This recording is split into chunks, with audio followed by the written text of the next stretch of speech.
Vamos então começar no nosso texto base de hoje, que é Marcos 10, do 17 ao 31.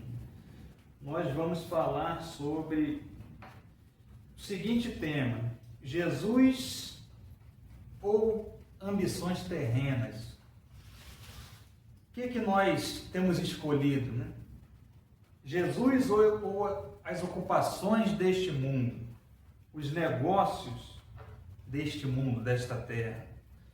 É uma passagem bem conhecida, irmãos, sobre o jovem rico. E o relato que está em Marcos, então, a partir do capítulo 10, a partir do verso 17, diz assim: Ora, ao sair para se pôr a caminho, correu para ele um homem, o qual se ajoelhou diante dele e lhe perguntou: Bom mestre, que hei de fazer para herdar a vida eterna? Respondeu-lhe Jesus: Por que me chamas bom? Ninguém é bom senão um, que é Deus. Sabes os mandamentos: não matarás, não adulterarás, não furtarás, não dirás falso testemunho, a ninguém defraudarás, honra teu pai e a tua mãe. Ele, porém, lhe replicou: Mestre, tudo isso tenho guardado desde a minha juventude. Jesus, olhando para ele, o amou e lhe disse: Uma coisa te falta. Vai, vende tudo quanto tens e dá-o aos pobres, e terás um tesouro no céu, e vem e segue-me.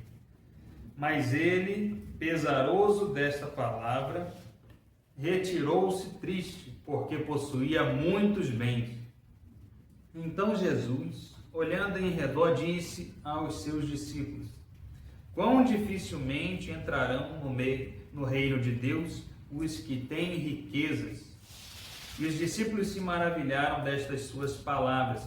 Mas Jesus, tornando a falar, disse-lhes: Filhos, quão difícil é para os que confiam nas riquezas entrar no reino de Deus.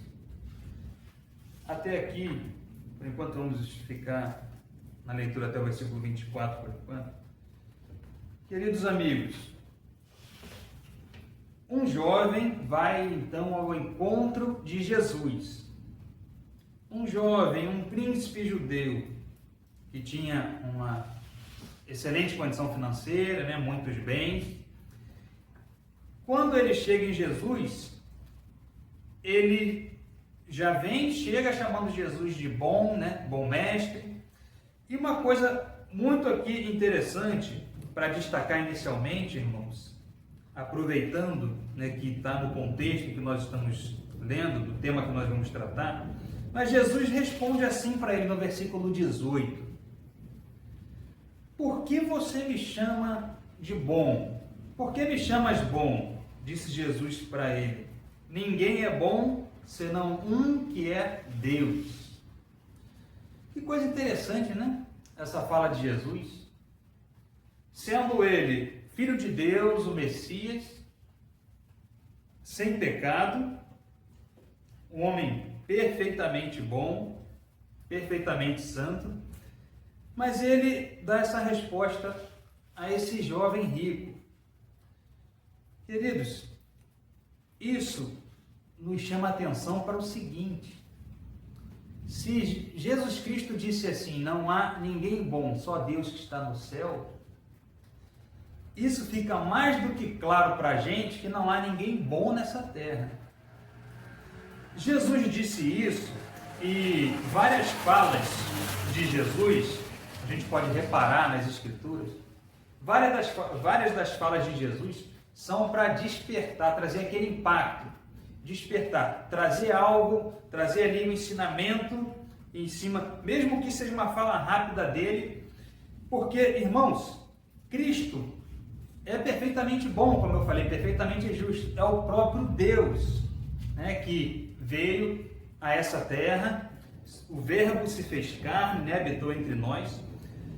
Então Jesus, de fato, ele é bom, mas como ele estava aqui como um homem, assim como todos os outros, um ser humano habitando no nosso meio, como todos os demais.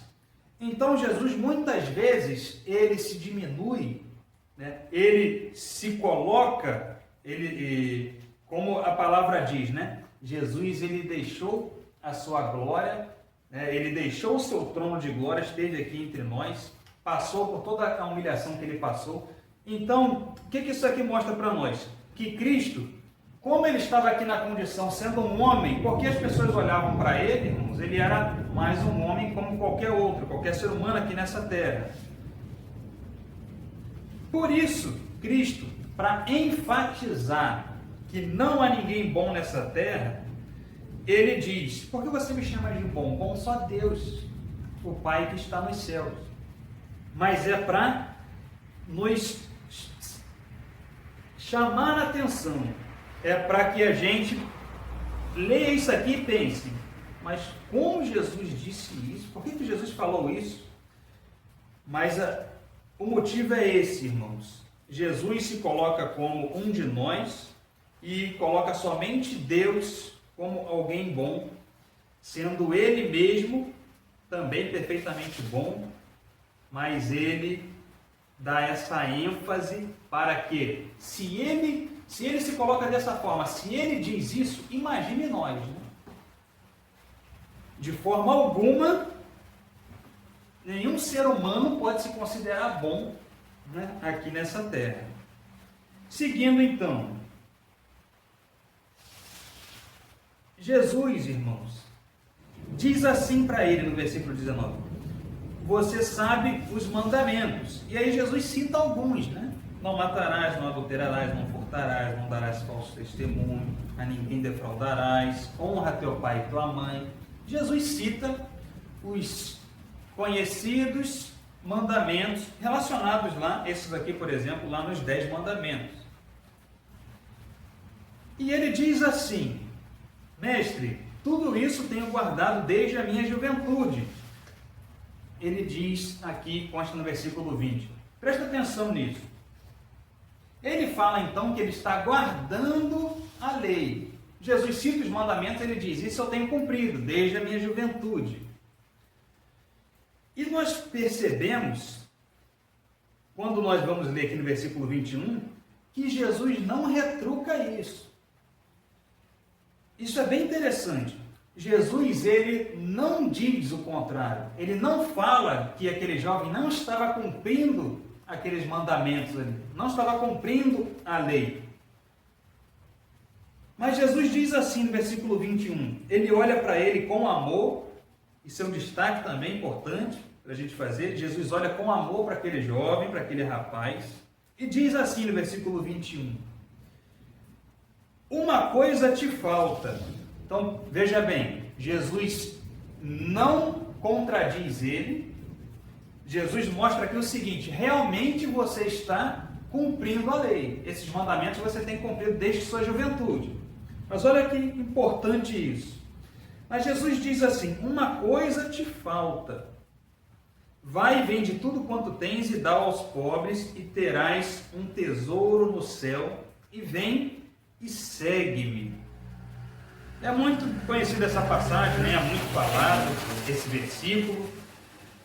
E vamos então tratar um pouquinho do que Jesus quis. Qual era o objetivo? O que Jesus quis com isso aqui?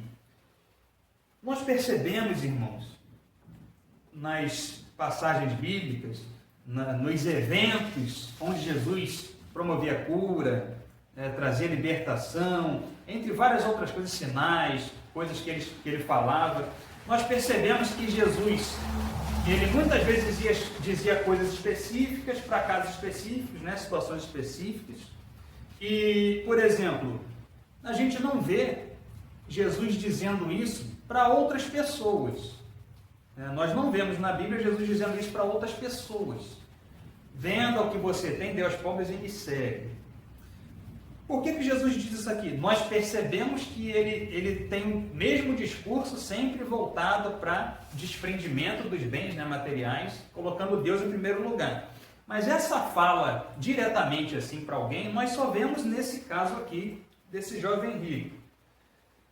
Isso mostra que esse rapaz, ele tinha o seu coração preso aos seus bens, às suas riquezas. Jesus, que sabe todas as coisas, sabia muito bem disso. Então Jesus diz: eu sei que você cumpre a lei, cumpre os mandamentos, como vários religiosos, também aqui em Israel, entre os judeus, mas falta uma coisa em você. E aí Jesus diz para ele assim: vende tudo que você tem, vem e me segue, dê aos pobres, e venha após mim. Porém, diz no versículo 22 que esse jovem ficou pesaroso, ficou triste, ficou abatido quando ele ouviu isso. E aí ele se retirou, porque possuía muitos bens. Ele ficou muito entristecido. Ele estava muito ligado, muito conectado. Os bens dele, isso mostra para nós que os bens que ele tinha estavam ocupando o primeiro lugar na vida dele, né? Os bens, o dinheiro, a riqueza dele. Ele estava confiando, ele depositava sua confiança. A entrega dele era para os seus bens, para as suas riquezas, para o seu dinheiro, e não para Deus. E Jesus sabia disso, irmãos. Então Jesus diz assim, depois que o jovem se retira, versículo 23. Jesus, olhando em redor, disse aos seus discípulos: quão dificilmente entrarão no reino de Deus os que têm riquezas. E a gente vai entender melhor isso, porque causa confusão em alguns, né? No versículo 24 ele continua: e os discípulos se maravilharam destas suas palavras, mas Jesus, tornando a falar, disse-lhes: filhos, quão difícil é para os que confiam nas riquezas entrar no reino de Deus. 25. É mais fácil um camelo passar pelo fundo de uma agulha do que entrar um rico no reino de Deus. Por que Jesus está dizendo isso? Vamos compreender então melhor essa fala de Jesus. Percebemos então que o jovem se retira triste. Então Jesus diz: é muito difícil um rico, alguém que tem riqueza, entrar no reino dos céus. Depois ele diz: é muito difícil, Jesus coloca, é mais fácil o camelo passar pelo fundo de uma agulha, pelo buraco da agulha, fundo da agulha, do que um rico entrar no reino dos céus. Jesus faz uma comparação mostrando, né, da dificuldade, ele faz essa comparação, essa ilustração para mostrar o quanto as riquezas, o quanto os bens dessa terra, o quanto o envolvimento com o mundo, as ambições impedem que a pessoa se chegue a Deus. Agora, será que o que Jesus quer dizer é que rico não é salvo? Rico não pode ir para o céu e só os pobres são salvos? Não, não é isso que Jesus está dizendo. E nós vamos compreender melhor essa situação. Vamos, irmãos, dar um pulinho, deixa marcado aí. Vamos em Mateus 11:5.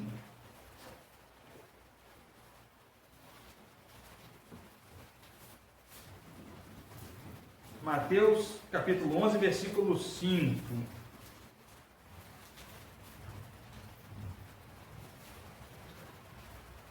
Nesse contexto, Jesus ele está dando uma resposta aos discípulos de João Batista, que foram lá perguntar, foram confirmar se aquele homem era o Cristo, o Messias. Então Jesus responde aos discípulos de João Batista. No versículo 4 ele diz: respondeu-lhe Jesus: ide contar a João as coisas que ouvis e vedes. Aí no versículo 5, Jesus fala assim: os cegos veem e os coxos andam, os leprosos são purificados e os surdos ouvem. Os mortos são ressuscitados e aos pobres é anunciado o Evangelho. Repetindo o finalzinho. E aos pobres é anunciado o Evangelho. Nós vamos perceber, irmãos, no Antigo Testamento nós já vemos isso, no Novo Testamento nós percebemos também a referência aos pobres quando está se tratando do início do Evangelho, da pregação da mensagem de Jesus. Por que isso? Será que Deus separa? Rico não é salvo, pobre é? Não. O que nós percebemos e aprendemos com isso? E a gente vai continuar ainda nessa explicação, após esse versículo aqui. Vamos considerar o seguinte: entre aqueles que seguiam Jesus, as multidões, aqueles que iam atrás dele para ouvir a sua palavra, para receber um milagre, né? Uma bênção na sua vida, o que vocês acham? Dentro daqueles grupos, qual o maior percentual? Em volta de Jesus, irmãos, nós percebemos várias vezes nas Escrituras que estavam os mais necessitados, né? Aquelas pessoas desprezadas pela sociedade, queriam a palavra de conforto, de consolo, queriam receber uma cura, né? Queriam receber algum milagre em suas vidas, tinham necessidades. O que isso quer dizer? Quanto mais a pessoa tem condições de atender às suas próprias necessidades, tem condição financeira para tratar de sua saúde, né? Se alimentar bem, se locomover bem, enfim, quando a pessoa ela é entre aspas, autossuficiente, ela não vê essa necessidade de ouvir sobre o Evangelho, de ir lá conhecer esse Jesus que está ajudando as pessoas, porque ela aparentemente não está precisando de ajuda. Então acompanha comigo.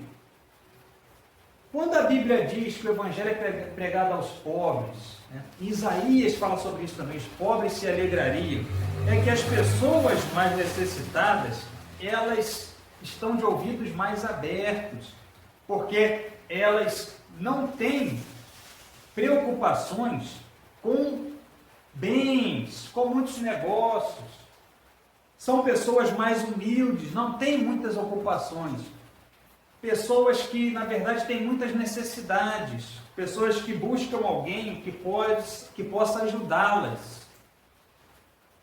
Pessoas que não veem muita esperança nessa terra. Acaba que elas veem uma pessoa que traz uma mensagem boa, ajuda as pessoas, ela vai se achegar a essa pessoa, ela vai se aproximar, ela vai ouvir o que ela está dizendo. Ao contrário disso, normalmente, os que têm condições financeiras boas, os que estão numa condição social mais alta, os que não têm necessidades, todas as necessidades básicas dele são satisfeitas, essa pessoa, ela não precisa de ajuda, ela não precisa ouvir essa pessoa que está trazendo uma mensagem boa, que está trazendo ajuda. Irmãos, não é que Deus faça a diferença, mas a própria circunstância, veja bem, a própria circunstância da vida da pessoa, esse é o perigo do envolvimento com negócios, com muitos bens, com ambições nessa terra.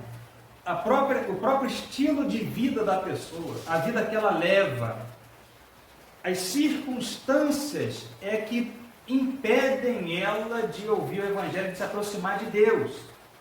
Isso não vem de Deus, isso é do próprio coração da pessoa, por conta da vida que ela leva. Vimos o exemplo do rapaz tão voltado para bens terrenos que, de maneira nenhuma, ele cogita a ideia de vendê-los e dividir com os pobres. Seguindo, irmãos, nessa explicação, vamos agora em Marcos 4, vamos voltar em Marcos.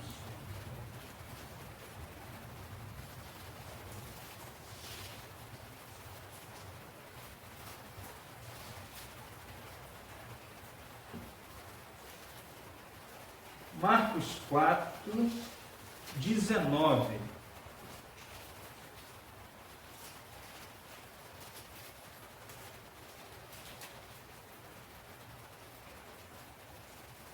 Diz assim,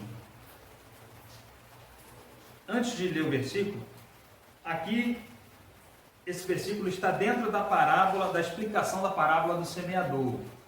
Tá? Nesse texto, Jesus diz assim, quando ele fala da semente que cai no meio dos espinhos, cresce, né? A semente brota, a plantinha cresce, mas ela cresce no meio de espinhos, a parábola do semeador. Eu não vou comentar toda a parábola, eu vou pegar essa parte que mais interessa no momento para essa mensagem.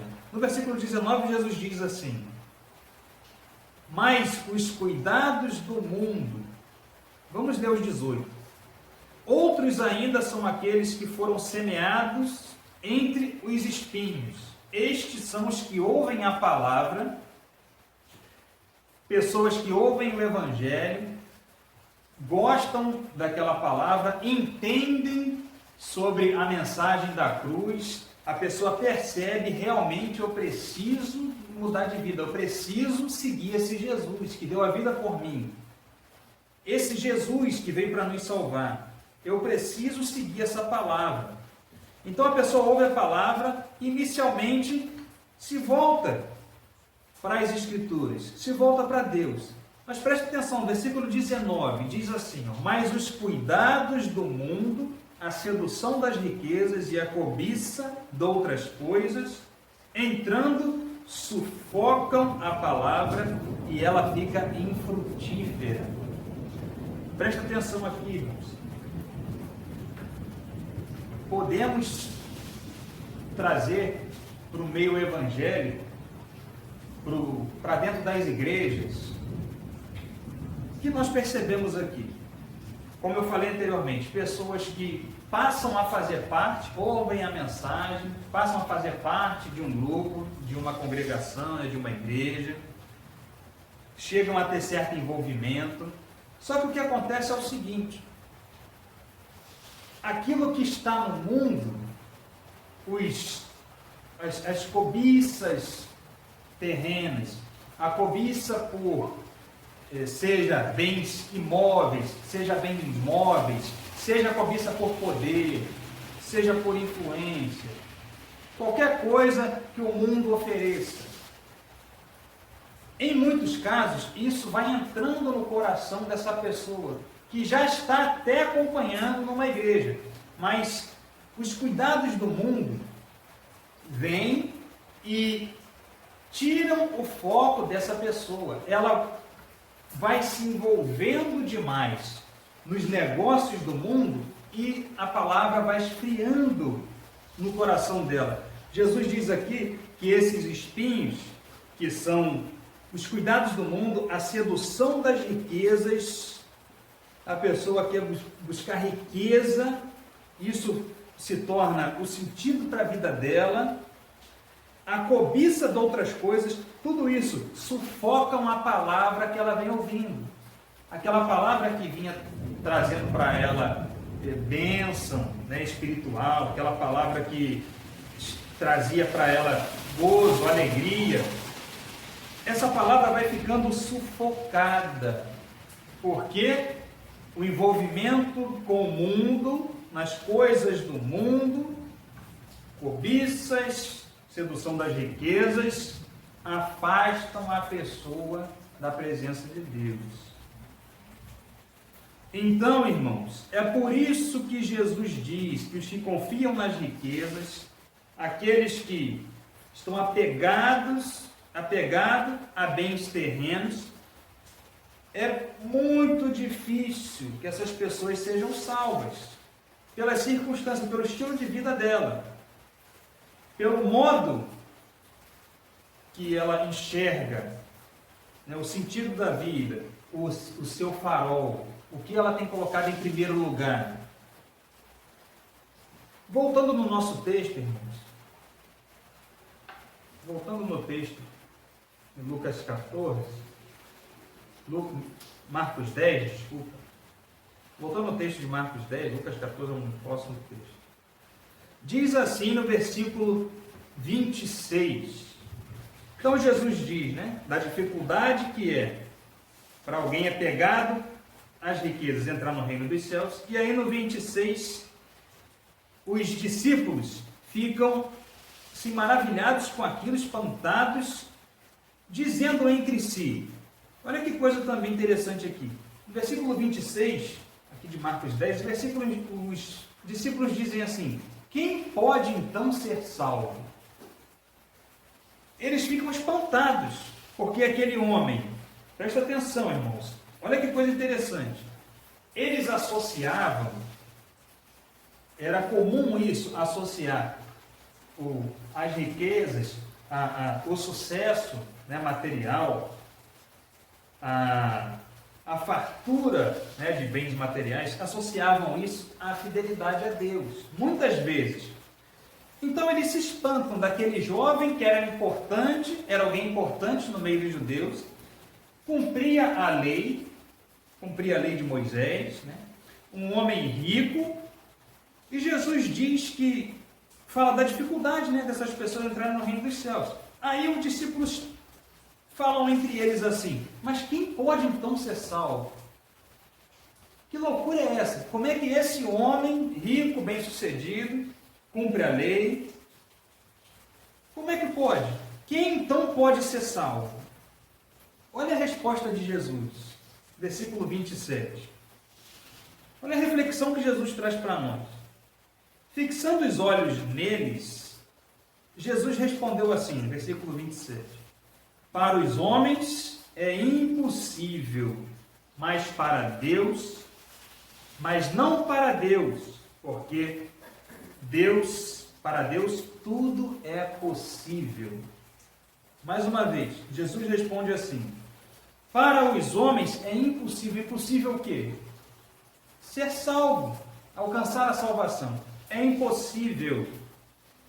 Não é por ser religioso, por estar cumprindo lei, e outras pessoas até veem isso, né? Uma pessoa que busca ali cumprir tudo que está escrito, né, e tudo mais, e aparentemente é totalmente de Deus. Tá? Não é porque é uma pessoa que está andando, né, com a Bíblia, frequenta a reunião, né, vai na igreja. Não são, irmãos, não é por nada que seja externo. Não é isso que prova, que mostra que essa pessoa é salva. Mas sim, o que é necessário para que a pessoa seja salva? Uma transformação do seu ser, do seu íntimo. Jesus respondeu para Nicodemos assim: necessário vos é nascer de novo. Então Jesus diz para eles: é impossível aos homens ser salvo, mas para Deus tudo é possível. Tudo é possível para Deus. Por isso ele manda Cristo, porque por meio de Jesus, aqueles que confiam na obra dele são limpos dos seus pecados. Por meio de Jesus, Deus traz a salvação. Então ele opera essa transformação. Agora, a pessoa precisa, por exemplo, no caso desse jovem, precisa reconhecer que está preso aos bens materiais. Aqueles que vivem assim, voltados para as coisas terrenas, estão colocando os negócios do mundo em primeiro lugar. Essas pessoas precisam reconhecer que estão num rumo errado, que Deus precisa estar em primeiro lugar, e pedir perdão a Ele, e pedir por sua misericórdia, e assim Deus vai ajudar essa pessoa e vai operar na vida dela. Mas para isso a pessoa precisa reconhecer que ela precisa se voltar para Deus. Ela precisa querer a mudança de vida.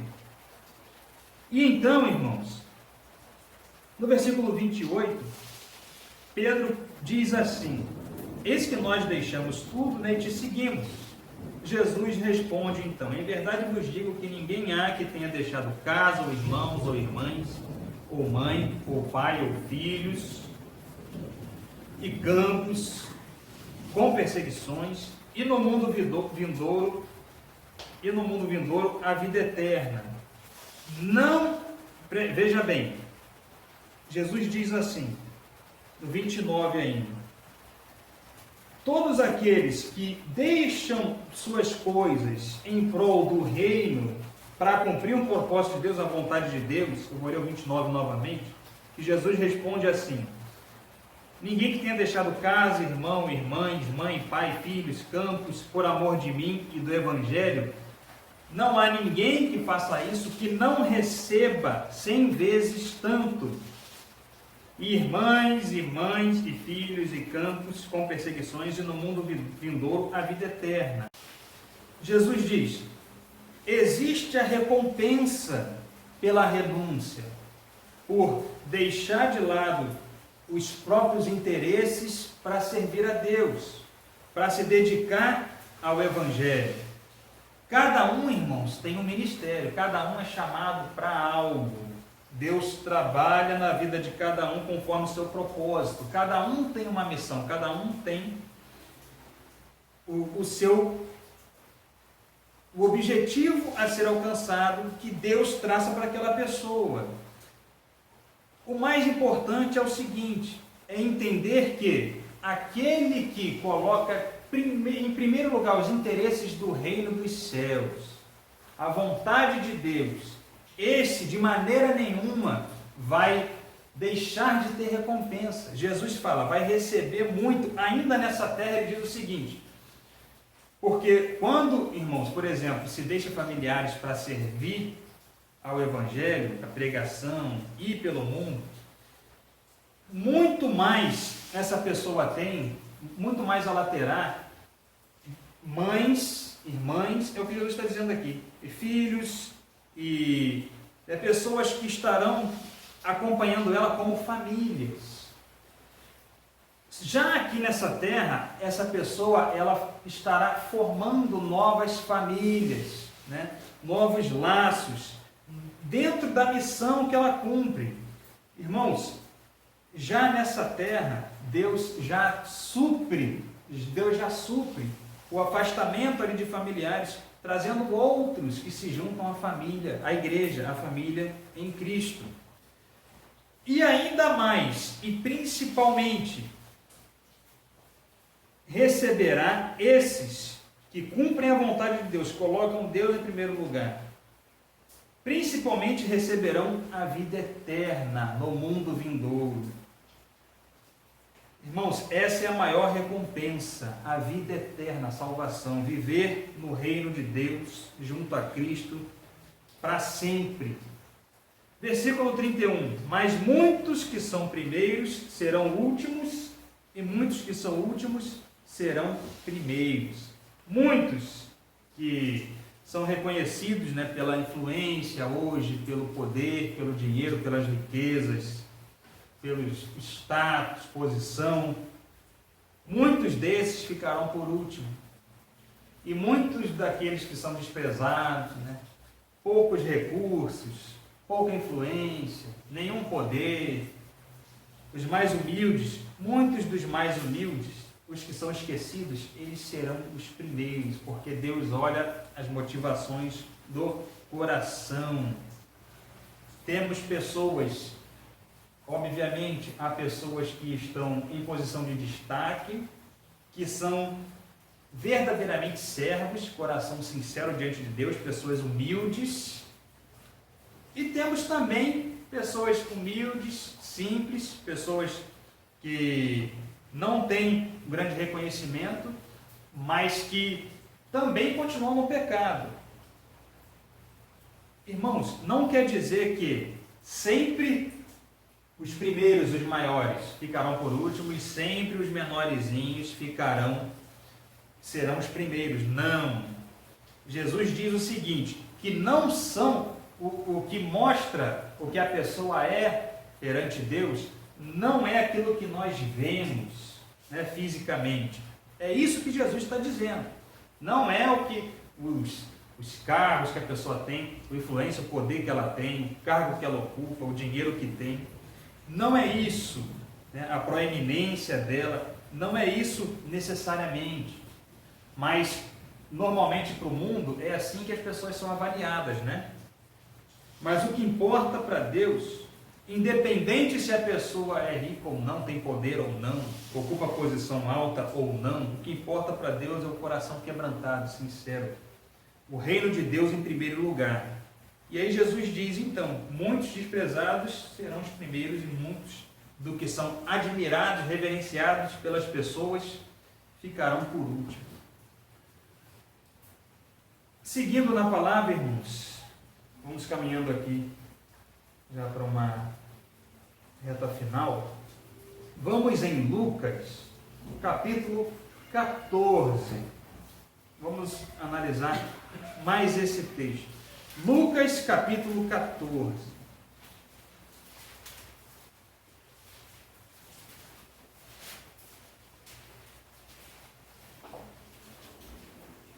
Versículos 15 ao 20. Lucas 14, do 15 ao 20. Jesus está trazendo aqui uma ilustração, uma parábola sobre um grande banquete. Diz assim: ao ouvir isso, um dos que estavam com ele à mesa disse-lhe: bem-aventurado aquele que comer pão no reino de Deus. Alguém que estava na mesa com Jesus falou isso para ele. Jesus respondeu assim: certo homem dava uma grande ceia e convidou a muitos. E à hora da ceia mandou o seu servo dizer aos convidados: vinde, porque tudo está preparado. Acompanhe comigo. Jesus está trazendo uma parábola que ele diz assim: havia um homem, um senhor, que tinha preparado um banquete, uma grande ceia. Ele manda seu servo convidar as pessoas. Ele fala: está tudo preparado, vai e convide as pessoas. No versículo 18: mas todos a uma começaram a excusar-se. E disse-lhe o primeiro, disse aquele servo que foi convidado. O primeiro disse assim: comprei um campo e preciso ir vê-lo. Rogo-te que me deis por excusado. Outro disse: comprei 5 juntas de bois e vou experimentá-los. Rogo-te que me deis por excusado. Outro ainda disse assim, versículo 20: casei-me e portanto não posso ir. Jesus mostra aqui o seguinte, nós vemos isso todo dia, né? O que nós vemos? Pessoas dando diversas desculpas para não atender ao convite. Que convite? O convite que Deus está trazendo, por meio dos teus servos. Deus, Ele envia a sua igreja, Ele levanta pessoas, os crentes, os pastores. Ele levanta as igrejas para proclamar a mensagem, levar a mensagem do Evangelho, de salvação, da cruz de Cristo. Só que, infelizmente, a grande maioria recusa, dá diversas desculpas. E, analisando o que Jesus coloca como exemplo, nós percebemos que são coisas, o quê? De ocupações terrenas. Negócios. O primeiro diz: comprei um campo, comprei um terreno, preciso ir lá ver. O outro diz: comprei 5 juntas de bois, preciso experimentá-los. Negócios, ocupações com essa terra. Bens, muitos afazeres, não tem tempo para ouvir a mensagem de Deus. Não tem tempo para Deus na sua vida. Está entendendo isso, queridos? Então você veja que, complementando aquilo que eu venho trazendo aqui nessa mensagem, isso aqui corrobora com isso. Jesus está dando exemplo de desculpas que estão relacionadas com as ocupações deste mundo. Isso acontece todo dia. A pessoa não tem tempo para Deus, isso aí fica para depois. Quando, na verdade, Deus e a sua palavra e a mensagem de Cristo é o que mais importante há aqui nessa terra, nesse universo. Não há nada que se compare à mensagem de Jesus, ao Evangelho. Mas a pessoa coloca isso segundo, terceiro, quarto plano. Irmãos, precisamos sempre colocar o mais importante primeiro. O que é o mais importante? O reino de Deus, fazer a vontade dEle. né? E ainda teve a desculpa também do casamento, né? Não preciso ir agora. Sempre alguma coisa para fazer, sempre algo com que se ocupar. E aí as pessoas vão se excusando. Continuando aqui do 21 ao 24, diz assim: voltou o servo e contou tudo isto a seu senhor. Então o dono da casa, indignado, disse a seu servo: sai depressa para as ruas e becos da cidade, traze aqui os pobres, os aleijados, os cegos e os coxos. Irmãos, já estão entendendo melhor por que Jesus disse a dificuldade daquele que está preso aos bens, às riquezas, entrar no reino dos céus, e que os pobres estão em vantagem em relação a isso? Mais um texto que comprova isso, irmãos. Olha o que esse Senhor diz: esses ocupados aí com os seus negócios, eles não podem vir? Faz o seguinte então, o Senhor manda o servo dele e convidar quem? Os pobres, os aleijados, os cegos, os coxos. Esses são os desprezados. Esses não têm dinheiro para comprar terrenos. Esses aqui não têm dinheiro para comprar juntas de bois. Eles não têm condições, recursos para se envolver com negócios do mundo. O que acontece então? Eles com mais facilidade, tendo várias necessidades, o que acontece? Eles atendem ao convite. Os pobres, os aleijados, os cegos, os coxos, os desprezados, aqueles que ficavam pelas esquinas, né? Pediam esmolas. Esses deram ouvidos. E assim a graça de Deus os alcançou, porque a fé vem pelo ouvir o Evangelho. Buscar o conhecimento de Deus. Então, quem busca o conhecimento de Deus, quem quer Deus, quem abre os ouvidos para a sua palavra, essa pessoa vai ser alcançada pela graça divina, irmãos.